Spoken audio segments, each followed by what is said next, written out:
Welcome back. Andrew Mioch is one of the world's leading sex coaches, and he's a best-selling author.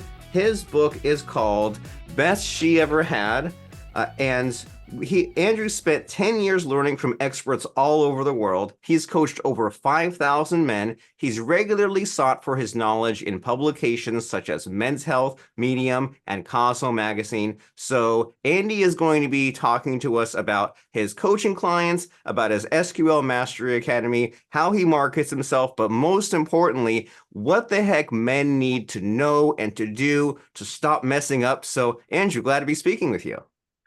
What an introduction. I appreciate it. And the book popping up on the side. It's Yeah, all yes, happening this morning.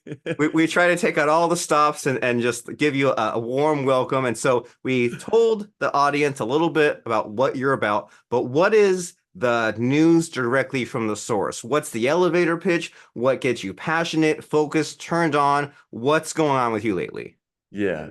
For me, it's this. It's to elevate the sexual well-being of humanity. And what I mean by that is a lot of men don't have a proper sexual education. Like, I feel like the school system has let them down. Maybe they got an education or they didn't get an education from their uncle or their dad. And it's like, here's a porn video and it's kind of like on your way, mate. And I'm Australian, as you can probably hear from my voice. And then I never got an education. I basically got told I'll shit in the bedroom. And then I'm like, okay, I never want to experience that again. And there's so much unrelatable advice out there, like all these really intense tantra communities or events or really intense BDSM stuff. Nothing against that. But I'm like, where's some just relatable, concise sexuality advice? Or people would go to doctors and things. I'm like, I don't care. And then like all the psychology behind it from the point of view, like I didn't want to be a sex therapist. And I'm like, how can I just do some good things in the bedroom and be better? Because I got told I was shit. And then I just learned a lot of things. And then I just started teaching to men who I were my friends. And then it just started to expand from there. So it's really just an organic process of me being terrible at something. I started sharing the information because I like the topic. And now I just run retreats and have online courses. So that's really the gist. Wonderful. So you pursued your passion. You said, I stumbled into something I was good at. People took my advice, and then I systematized it and put it out there. And as far as this whole issue, right, of the average frustrated chumps, they say, right, the men who they know they have a problem, they're afraid to ask for help, and luckily we have this wonderful device, this platform called Google, so that way you don't have to be embarrassed or get the incorrect information from the creepy uncle or your buddies. But then the other problem is that when you do the Googling, sometimes you end up on a weird path, and then you get even worse advice than if you got no advice. And so where are men just missing the ball lately? Like when it seems like women kind of just from evolutionarily, they know relationships, they know the social hierarchy. Us men, we're so dang clueless. So just what's like the number one problem men are facing today? I think it is men. There's so many, but it's men feeling fucked up and a bit broken. Like there's no one to really turn to and have a conversation about this. And I think that ego gets involved a lot. Like I'm the man, I know what I'm doing in the bedroom. And that's what ends up happening. I'm like, just see this as a skill. I just saw it as a skill. I'm gonna go learn this. And then when I took off my hat, my ego, I'm like, all right, I'm just gonna learn this thing. And I'm terrible in bed. A woman told me, let's go see what I can do and put myself out there and learn this. And then men don't realize the advice is out there. I think that's the biggest thing as well. They don't realize the advice is out there, not because it's like what you got someone who's teaching you about sex. Why do you need to know that? But it's so much deeper, like the intimacy, the connection, how to like last longer, destroy performance anxiety, things like this. Where usually the route is I'm going to talk to my doctor, pharmaceuticals, that's the way to go, or I'll talk to my friend who doesn't know much more than me. So it's more the awareness that I'm bringing to the marketplace, and that's what I learn. And then they go, oh well, it's just like marriage therapy or coaching, therapy, or like I just have to sit there and you just talk about my problems, and it's so much deeper than that. And usually I just like go, hey mate, let's just here's some techniques. I want to win your trust. Like, as you know, I'm doing a squirting challenge at the moment. I've got like 30 guys in there, which is super cool. Just teaching them like a skill to have, and that them and their partner can experience this. And then when they go, wow, man, it's really cool, we end up going deeper into their actual intimate life and building that respect back for themselves and then in their relationship. So then they have more sex and better sex as well. Wonderful. So it's all interconnected. And when you're learning a skill, what comes to mind is I can't remember exactly how to phrase it, but it's like there's you're unconsciously incompetent. You don't even know how bad you are. And then the next step is conscious incompetence. Then you kind of have this realization of like, okay, I know what I'm doing wrong, and it feels like you're taking steps back. And it's like, no, you're finally getting the awareness. And then you get to conscious competence where you have to actually like really try, like when you were a kid and it's really hard just to tie your shoes and like your tongue's hanging out the side because you're just tying your shoes. And then you ideally get to unconscious competence where now you develop the skill and it becomes natural to you. So as far, and then you've also mentioned a few times here where as far as men changing their behaviors and making this positive change, instead of having to learn all this backstory, it's just you start with some fun exercises. And so you mentioned about this Mm. the squirting challenge. We want to keep it clean and also keep it short on the podcast, but can you tell us just what's this all about and what the guys are doing? Yeah, just it's really, really simple. Like people think that squirting's on porn or it's not real. But then if you can have this experience with your partner, it's actually quite an intimate moment that you can both experience together. And it's a bit playful, it's a bit fun. And I'm just taking the nitty-grittiness out of sex as well, and like that dirty aspect of it where people are like, oh, can't talk about this, you can't talk about sex and money, apparently. But I'm just like, hey, let's talk about it. But let's bring it up in an eloquent manner and let's bring it up in a way that's actually fun and that we can actually bring light to the subject instead of like putting it in that dark box. So that's why I try to bring up sexuality. We're like, hey, let's talk about it. We're all doing it, but no one wants to say anything about it. But it doesn't need to be this weird dark room with all these men or like we're all watching porn by ourselves. It's like, hey, we're having a conversation about sex and I bring it up to men so they can feel comfortable. And actually men bring their partners and they watch this together. To tie back to what you were saying before, I back in the day, the name of the book, Best She Ever Had, I was very driven to be the best she ever had because I got told I was basically the worst. And the compliments I got, the reason the name is that because women would say to myself and my friends, and that's how, like, oh, you're amazing, you're the best, blah, blah, blah. It got to that point. I'm like, what does that really matter?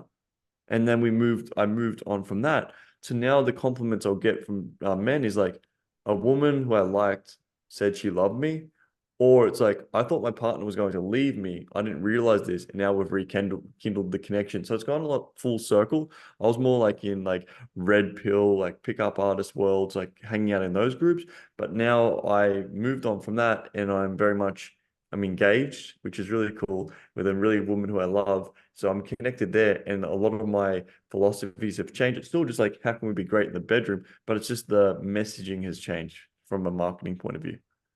Wonderful. And you're so right that it's a taboo subject, even though I had this conversation with my wife yesterday that there's a thing called the Superior Wharf hypothesis where the Eskimos have 200 words for ice and no words for war. Like the more something is used, the more different kind of metaphors and nicknames are. You think of how many metaphors are there for money? How many metaphors for sex? How many for masturbation? It's used so much, and yet we're afraid to talk about it. Then we can't talk about it. Then we can't improve our behavior. And so you kind of told us some of these things that we can do to think about things differently. And you've helped all these men. Do you have like a fun story in particular of like a before and after of like a particular man or like a group or an event you had or something where some sort of transformation happened? Wow. Where that you got me on the spot there with that one. I just like I don't know where to take this, but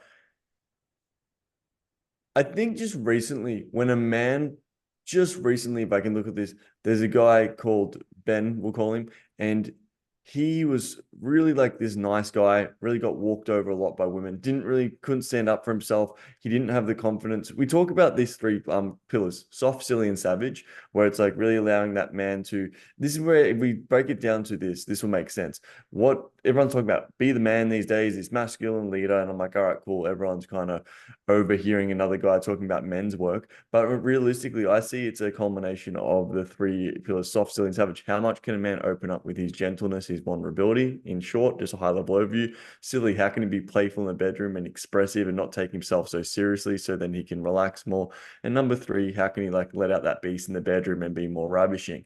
So that's why I see the pillar of a man. And when he can let that out inside and outside the bedroom, that's how he can be more fully expressed. And then with this guy, really tapping into all those aspects. He was very good at being soft, but he wasn't really good at being silly in the bedroom because so many men like they just can't be silly and playful, which causes the woman to shut down, and they're shutting down and they're like being more nervous and causing performance anxiety. So seeing this guy be riddled with performance anxiety and really nervous because he's not being playful and he's not letting out the beast and that savagery and like going into that dominance, which is dominance is leadership, leadership is service, service is love. So then he was being more dominant in the bedroom, which is essentially just leading. He was being more savage in the bedroom, which allowed her to surrender and be more submissive and let go. And then also he just got to be more playful and enjoy those aspects. And then hearing from the person, she cared about, you're different and I really care about you and I love you and you love me.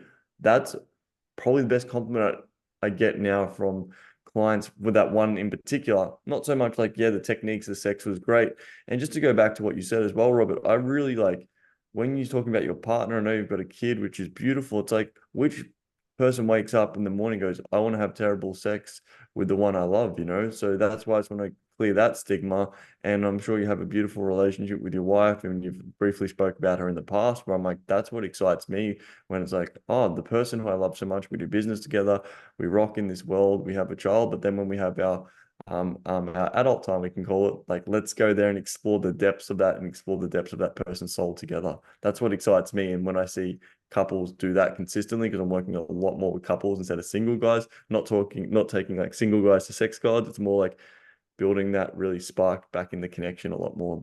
So And I can see how that would be very motivating of just having the deeper connection and everyone gets along and people aren't so confused. Like you mentioned a few minutes ago about there was a man where his relationship was about to end and he didn't even realize it. And so is it safe to say that maybe men tend to be very like on or off, like one dimensional, and then women are kind of more intuitive, and then maybe a good approach for men is to think about what are the different factors. So like you mentioned mm, about the softness and the silliness and the beast, and maybe that's a way to make men and women work together better or more compatible. Like men just we don't understand. Well, as far as a woman goes, like we need to like listen and figure out what she wants and kind of meet in the middle. And we just want to say like let me just jam it in there. So is it safe mm. to say like maybe to navigate the 50 shades of gray, so to speak, like men are like there's one shade of gray and women are like no, there's all these colors. So to navigate just this whole mess, it makes sense to them but not to us. You say, well, there's multiple factors and levels, and you maybe just adjust your levels to get there. Is that on the right track? I'd say women definitely have a high level of an emotional awareness from what you're saying before, but at the same time, we men and women just haven't got this education. So it's kind of like the blind leading the blind a little bit. And just with that story, he just had no idea that his partner was going to leave him. And I'm like, when we work together, like I'm actually still working with this guy. I'm like, the signs were there the whole time. He just did not see them. And this is what happens. It's like, oh, one day she just left me. No, it wasn't one day. It's like that ancient proverb, how do you cut down a tree? 1,000 cuts. I'm like, it's 1,000 cuts that end up happening. She doesn't wake up one day and go, I'm out. She only had the confidence to be able to speak like, hey, I was considering leaving you. I was looking at houses 3 months ago because like I wasn't feeling fulfilled in this connection, not just sexually. Sexually was an aspect, but also emotionally. So if I can give your audience one thing that I really highly recommend that I teach my guys pretty much off the bat, if you're in a relationship, it's called the 2 laws of love. I just made this up, but I've been implementing this in my relationship and that really helps. So women really want to be heard and seen emotionally and felt emotionally. And most men, like they might be living with their partner, see them all day, but she doesn't really go, I didn't see you today. I didn't feel you. So these are the 2 laws, really simple. Law number one, and it takes you 10 minutes and 5 seconds. So if you have that and you really, and if your partner is important to you, I just recommend that guys do this on a daily basis. So the first one is this: kiss your woman passionately for 5 seconds. I mean, passionately, like it's the first time you've ever kissed this woman, like you're in high school and you're kissing behind the shed and you're just like, oh, this is my woman. Come here. And like that intimacy, like that. Kiss her with that absolute and just get lost in that. So that's the first law, 5 seconds. Second law is this.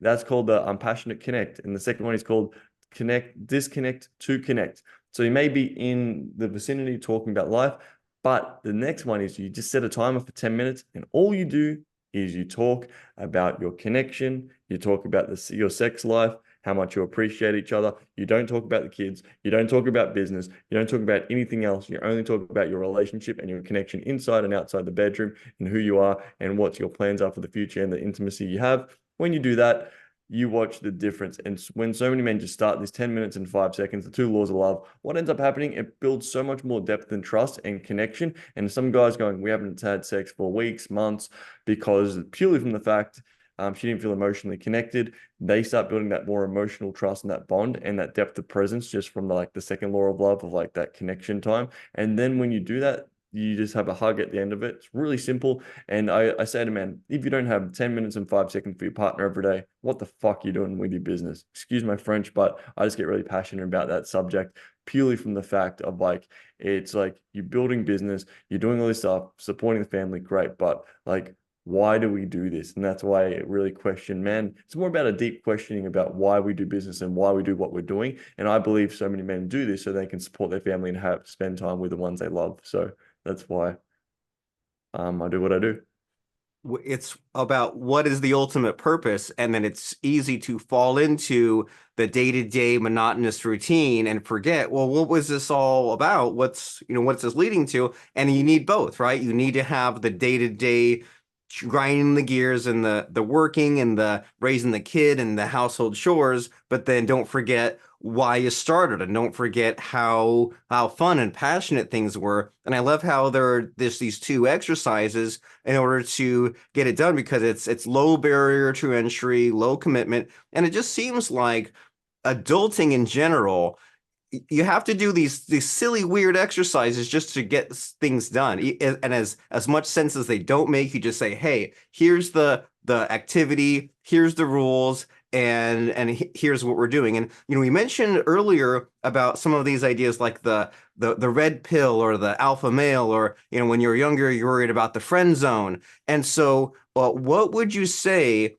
about the men who are just like frustrated, and when they're talking about their feelings they're worried about coming off as a wuss or annoying? Like, how do Mm. you overcome these barriers, or these limiting beliefs in this day and age where we still want to be men but we want to be sensitive? So how do we navigate the modern world?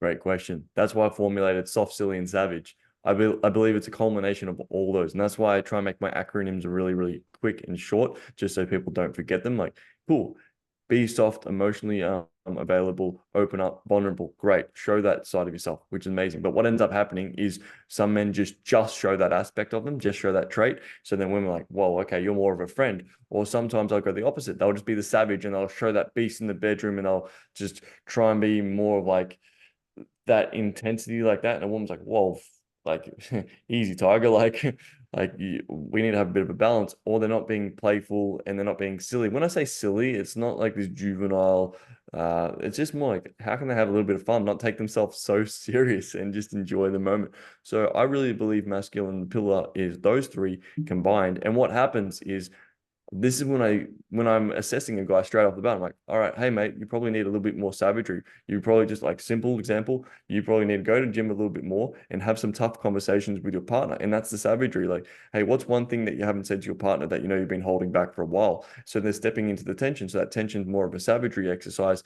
And they go, oh man, I haven't said this, and she kind of annoyed me the other day about that. So they step into this and they have that conversation, tension, and then it builds into like, oh, great. We have this a lot of communication that I talk about. So I see deeply the man who's in front of me, and most of the time they need to have harder conversations and say the hard things and ask the hard things in the relationship.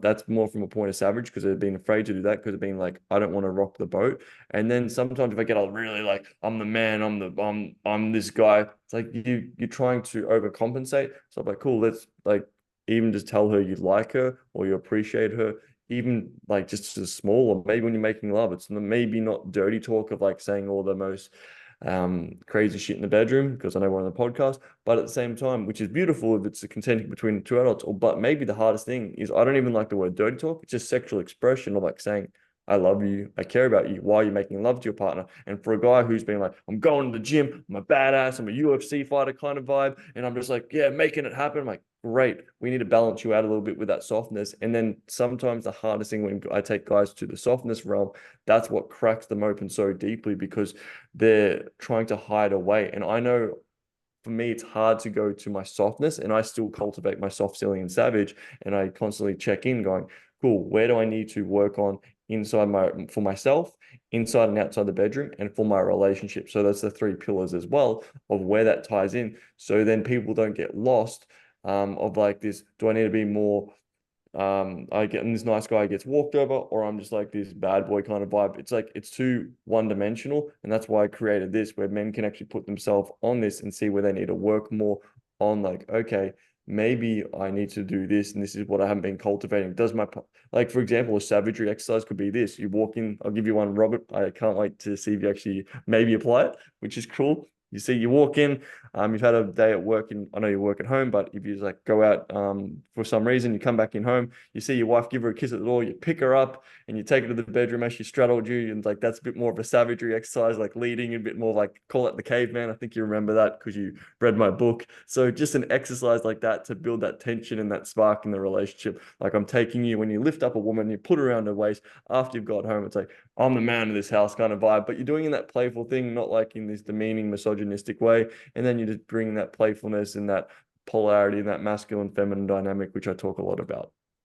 Well, wonderful. And I can tell you're passionate about this. And I love this concept of the three pillars because even just as you're describing, I'm picturing like three test tubes and like the liquid is like not enough or it's too much. And maybe that's just the problem with us men in one way or another. If we're frustrated, if we're not getting what we want, if we don't have the relationship of our dreams, then one of these three pillars, there's maybe not enough, or maybe it's too much, and then the other ones are suffering. And the ladies don't like that, right? The ladies like when there is feedback and when we are dynamic individuals and we can be one thing and we can be another and we can be unpredictable and we can make them feel safe. And so this is all wonderful to think about, but because it's a podcast, we just get a taste. We just get that tease. We get just the tip. And then they want to find out more from your book, from your podcast, from your website, from your program. So what are some next steps here? If the men here say, well, I want to have these better and more fulfilling and deeper relationships that succeed instead of failing, then where do they go? What's the next step? What's the call to action to find out more about you? What they can do is just check out my YouTube. Just check out the YouTube Sexual Quantum Leap, and you'll see also the evolution of my life when it goes, if you're from a marketing point of view, because I know this is a marketing podcast. I used to be skinny, 78 kilos to now being like 90, 95 kilos with short hair. It's been an evolution, and it's just like it's been quite a journey. And just purely to learn about sexuality, you can go there and learn. Just start there. I always just say start with my free stuff. And if that resonates with you, we can talk from there. Fantastic. And that's some good commitment and consistency there. You start off on that YouTube channel, which is Sexual Quantum Leap. And that way you can find out what Mr. Andrew Mioch is all about and see how he's grown and how he's changed. And you think about this concept a lot of, well, if you don't like who you are in this relationship or this marriage, and you think, oh, I'll pack up and go somewhere else. Well, then you take you with you, and then you take all the same problems and baggage. And if you're not careful, then you will end up just making the same mistakes just with different people. And instead, work on yourself. And even if your relationship was destined to fail or just fails anyway, at least you've gone to the gym and you've pursued a passion and you've kind of just done all these self-improvement things. So that way the person that benefits is you, no matter what happens. And that way you kind of have the tools and you have the education and just these things that we mentioned this whole podcast, Andrew, of how just the education system has sort of failed us in a way, and our circle of friends have failed us. So it's up to us to say, let me learn from the experts. Let me learn from this guy that he's done it, he's tried it, he's done many hundreds or thousands of iterations of helping all these men. So why not go and pursue the proven, tested system, which you can find at Sexual Quantum Leap on YouTube. And that way you can just watch some videos and like and subscribe and comment and all those things. And then as you see more of Andrew's content, then you'll follow him on other social channels and get on his list and check out his websites. But that is the starting point. Go to Sexual Quantum Leap on YouTube. And so so, Mr. Andrew Mioch, as we're winding down our conversation, like you've been saying, we want to be fun, we want to be playful, we want to be interesting. So instead of just saying goodbye, see you later, I like to ask my guests about a fun quote or lesson that will really just hammer the point home and get us by. So, what comes to mind for you, Mr. Published Author, Mr. Podcaster, Mr. Man of Many Words, when I ask you for a quote or lesson, what comes to mind? Right now, it's don't wait for the storm to pass, learn to dance in the rain. Basically, I think that really ties into some Stoic philosophy of just like taking that action and not waiting for things to pass and just doing it. And I really, really have, that's how I got to this point in my career. Everyone's like, how did you become a sex coach? That's a long story. But it's just, I got told all shit in bed and I just wanted to learn this and just endlessly pursued this until I got to a point of completion. But there's always still so much more for me to learn. But a completion point where I felt competent enough to really feel comfortable in this area. And it's been a wild ride to get here. And that quote really comes to mind of like just dancing in the rain and not taking myself so seriously and just being able to go, I've got this. And yeah, I get to make an impact. And from a marketing point of view, it's like, here's my story, here's my true testimony. And I'm not taking any down my old YouTube videos. Sometimes I look at them, I'm a little bit embarrassed, going, whoa, was that really me? This long haired hippie screaming and making so much chaos. But I'm like, no, that was part of my journey and love that guy. So that's what I want to end on this. And for men as well, please, if you are in the bedroom and you are suffering and you don't think there's anyone to turn to or talk to, like even just check out the YouTube channel. And if you don't, just know there are so many other people out there who are doing this. And I just like, why are we doing all this business? Just really question yourself deeply about why we're doing certain things and have the connect you deserve to have a really beautiful, fulfilling sex life with your partner and a romantic relationship where you both go, this is great. Because I've been in so many dysfunctional relationships. I call them the cocaine roller coasters of the, we go, where when we're good, we're good. And when we're bad, we're bad. I'm like, yeah, that doesn't really sound healthy. And I've been in so many dysfunctional connections. So there is an alternative to this. And yeah, thank you so much as well for being on here, Robert, for giving me the opportunity, but also like narrating my book. So there's been a lot of people who've given me props just from, yeah, they go, that's not your voice. I'm like, that's definitely not my voice. It's Robert, and you do a great service. So thank you for that as well. And thank you for coming on, right? It's like we were saying, you develop the relationships. And so your message today is just do it. Stop being a spectator. We're all figuring it out. And I have fun as well. I go and look at the oldest Tim Ferriss, Gary Vaynerchuk. I go and I sort by oldest first just to see how far they've come. And so you're doing just the right thing. Don't delete the old YouTube videos because it is fun to see that journey and skip around. And I tell myself that as well. Like if I cringe at my younger self and I cringe at the bad advice or the simple advice, that advice would have actually helped younger me. And there's that advice that we think is too simple, too basic for us. That's actually helping people who need the help. So go ahead, do it right now. Go to Sexual Quantum Leap on YouTube. That is SQL is the acronym because Andrew loves acronyms and makes things memorable. Sexual Quantum Leap on YouTube. Check it out. You'll be glad you did. You'll have fun. You'll use this advice and you'll get very far in life and in your relationship. So wonderful speaking with you today, Mr. Andrew. Thanks, Robert. Appreciate it.